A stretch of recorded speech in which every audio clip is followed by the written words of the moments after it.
Sometimes we're saying, good job, band, you led us well. Sometimes we're saying, good job, kids, you've led us well. But most of the time we're saying, God, you're awesome.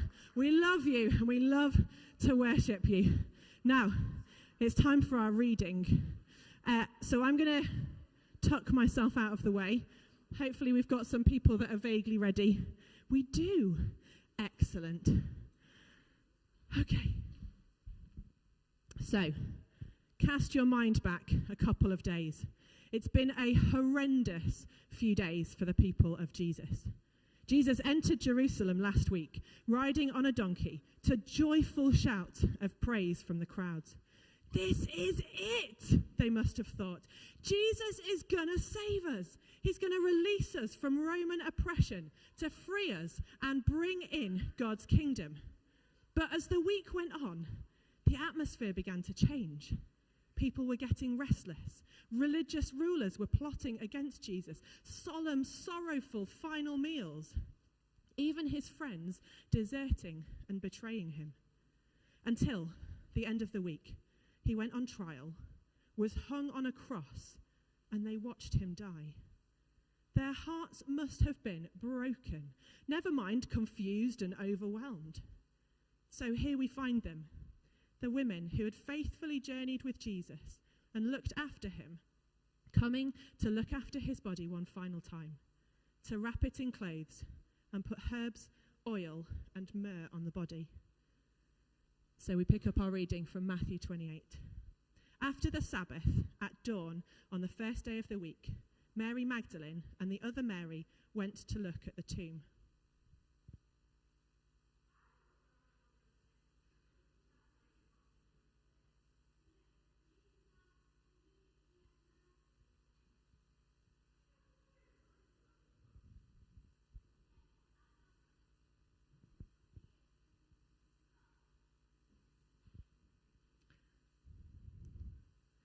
So the women are just plotting what they're going to do. When suddenly there was a violent women were at the tomb, and the angel said to them, "Do not be afraid, for I know that you are looking for Jesus, who was crucified. He is not here, he has risen, just as he said. Come and see the place where he lay.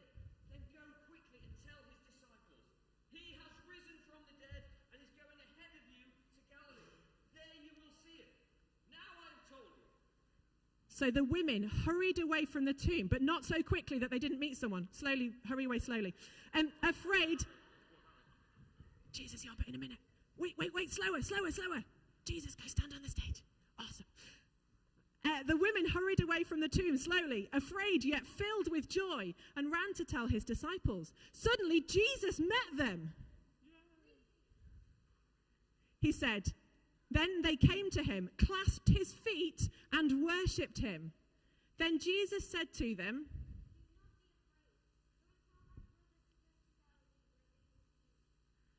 awesome.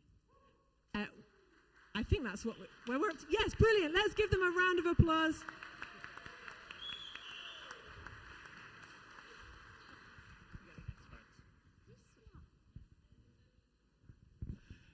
Morning, everyone. Happy Easter! It's pretty exciting, isn't it? And I can't wait to get into the pool in a bit. It's going to be lovely and warm, and it's always exciting to do baptisms. I wonder if there's anyone in here who feels brave enough to admit that, like me, you've gotten a bit of an addiction to YouTube. 3 people? Yep. Okay, it's a problem. I know it's not the greatest thing, but I do watch too much YouTube. And you know what YouTube is full of? It's full of videos which promise you everything in the title screen, and then you sit through the whole video only to come to a disappointing conclusion. Have you ever watched a video like that?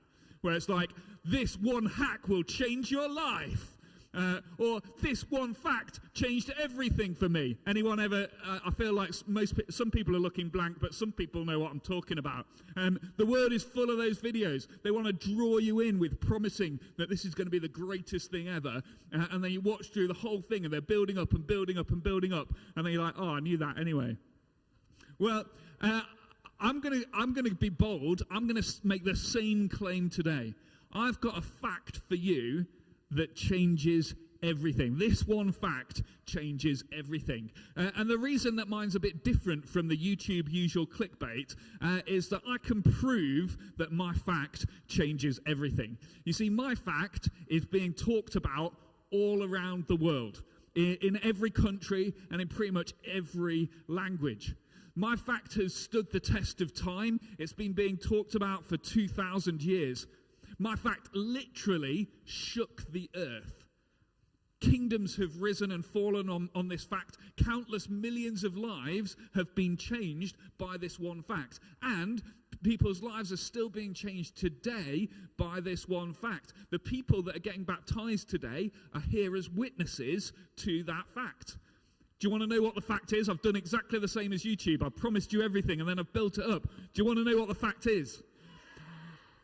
Jesus is alive!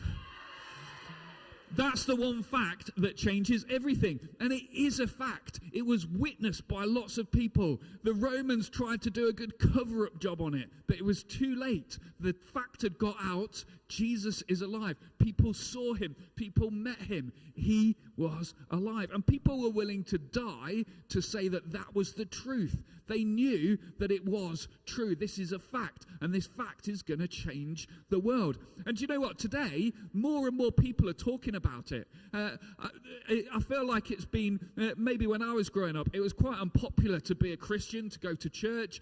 People my age would laugh at you if you were going to church. But more and more now, it's being talked about in schools and in town. We're seeing more people coming to church because God's calling them. They're hearing God say, there's something about this. You need to come back to church, or you need to come for the first time. And again, the people getting baptized today are witnesses to that. God's called them, and they've come responding to that call.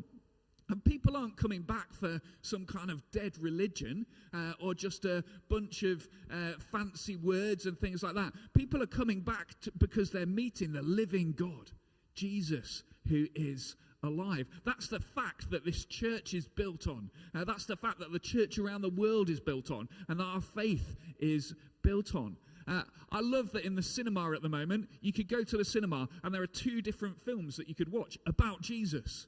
Like, this is becoming bigger news. People are coming back to know God because Jesus is still alive. He's still relevant even 2,000 years later. I wonder if you guys, this is your audience participation point. I'm going to start a sentence and I want you guys to finish it for me. It's a well-known saying, okay? 2 things in life are certain. Great, well done. You all know, particularly the adults who've experienced taxes. Children are like, but adults, we know death and taxes, those 2 things are called certain in life. Are there any sports fans in the room? 3, great. If you've ever followed a sports team, or if you know anything about sports, sometimes in a sport you get a team which has put together just a really, really strong team. Like they're just at their peak, and they're starting to go through an undefeated season. It seems like no one can defeat them. Like every match they show up to, they win, and they just keep on winning. And they start to like build this confidence, and because they're starting to feel like, oh, maybe we're invincible. No one can beat us. Yeah, we're going to keep on going like this forever. And the teams that they face are like, oh no, we've got to face this team. They're unbeatable. They've got no weaknesses. No one can work out how to beat them. How are we ever going to do it? We'll just have to already accept that this is a loss. But there'll come a point in any team that's gone undefeated where they get beaten. Some team is going to come along one day and is going to beat them. And once that's happened, suddenly they lose their feeling of invincibility and everyone else goes, oh, this team can be beaten. It can be done. We've seen it done. Maybe we can be the next ones to beat them. And suddenly everything changes. Now, for all of human history, there's been one thing that every single person on the planet shares, and that is death. We're given the gift of life, and then one day our breath is gone, our time's up, life is over. But one person breaks the pattern, Jesus. And he really does break it. He breaks his pattern. He comes back to life. Not just spiritual life, not just like a ghost, but he comes back to real, full life. On the morning of the third day, he rises to real, full bodily life. Breath coming in and out of his lungs. Eating and drinking and moving and talking and touching. That kind of full bodily life. That's what he comes back to. And his rising from death means that unbroken streak of death has been broken. His rising from death means that we can have hope, that we can rise too. Death isn't the end, and we don't have to be afraid of death anymore. It's not undefeated, it has been beaten. Now, I've been to Jerusalem, and in Jerusalem there's a massive church that they've built over the site where the cross was, where Jesus' cross was, and also where his tomb was. The tomb in the rock that was carved into the rock, that's been flattened, and they've built a church on top of it. The Romans did it at first, like I told you, because they wanted to get rid of the evidence. They didn't want people to be able to go, here it is, this is where it happened, Jesus came to life. They didn't want that, so they tried to stop it, but it was too late. The news was already out. But you can go to this church today, and you can queue up like I did, and you can kneel down under a table, and there's a hole in the floor of the church, and you can reach into the floor in the hole of the church and feel the rock. That's the hill of Calvary, the hill where Jesus' cross was placed. And then you can also queue up again, and you can go, there's like a chapel in the middle of the church, so like a building inside a building, and you can queue up and go into that, and that's where there's a marble slab to show where the place was that they laid Jesus' body. Do you know what I didn't find there? Jesus! There was no body there. I went to the place of the cross. Jesus wasn't on the cross. I went to the tomb. Jesus wasn't there. And do you know what? I nearly chuckled. It felt inappropriate in the moment because everyone was looking really serious. But I was looking at this place that's been built almost around something that's gone. And it's like, you missed it. He came back to life. He left the building. You can't contain him in this church. He's broken free. He's broken the power of death, and he's out there. He's alive. He is not here. He is risen. And I just think that's really amazing. That's the big fact that I'm talking about today. You might think this is a really simple fact. How does it change lives? Well, Jesus is still alive now. He never died again. There is no grave that you can go to and say, here lies Jesus. Jesus is alive now. And that means that he is offering for us new life. We can have new life now. We don't have to wait to die. We can receive new life now, today, through Jesus. Those who are being baptized today are symbolizing that dying to an old life by going down into the water and rising to new life, coming up out of the water. And it also means because Jesus is alive, you can have a relationship with him now, today. That's what people who are getting baptized are also saying. They want to live their lives in relationship with the living God, with the living Jesus. That's the decision that they've made. I don't know about you, but if you have ever considered this for yourself, this fact that Jesus is alive, and perhaps it means something to you, you might be thinking, well, you've got a decision to make as well. Are you going to just ignore it? The guards, when the angel comes, they kind of pass out from fear. They miss the whole thing. It's like they've gone, oh, well, nothing to see here. You could kind of go through your life and be like, I'm just going to stay ignoring this fact. I'm going to go to sleep on this fact. It doesn't affect me. Okay? You could be like the religious authorities and the Romans who tried to cover it up. You can be like, it's nagging at the back of your mind, but you're like, I'll just bury it under work or under all my busy things in life, doing what I want to do. I'll just bury this fact. I don't need to think about it anymore. But perhaps, just perhaps, you'll be like Jesus' friends and the women who went to that tomb on the first morning, who went, wow, Jesus is alive. That changes everything. And who went on to be the church, to found the church and to change the world. Perhaps that's you. And if you want to make that decision today to follow Jesus, to have him as part of your life, to receive that new life, there's 4 really simple steps that you can do. The first thing is to believe that this fact is true, that Jesus is alive. And if you believe that, the next step is to trust that this fact changes everything. That this is a fact that you can build your life on, just like we do, just like the people who are getting baptized do. And the third step is to invite the living Lord Jesus into your life. To say, I don't want to just do life alone. I want God living with me. I want Jesus walking alongside me. Jesus, come and be part of my life.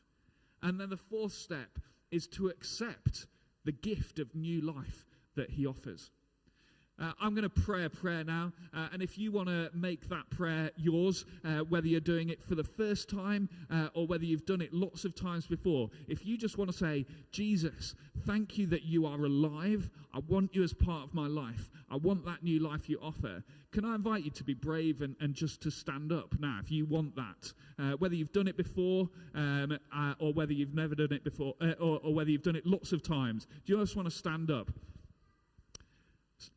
Amazing. And I'm just going to pray this prayer. And if you want to make this prayer your own, I'll just encourage you to repeat in your heart the words that I'm saying.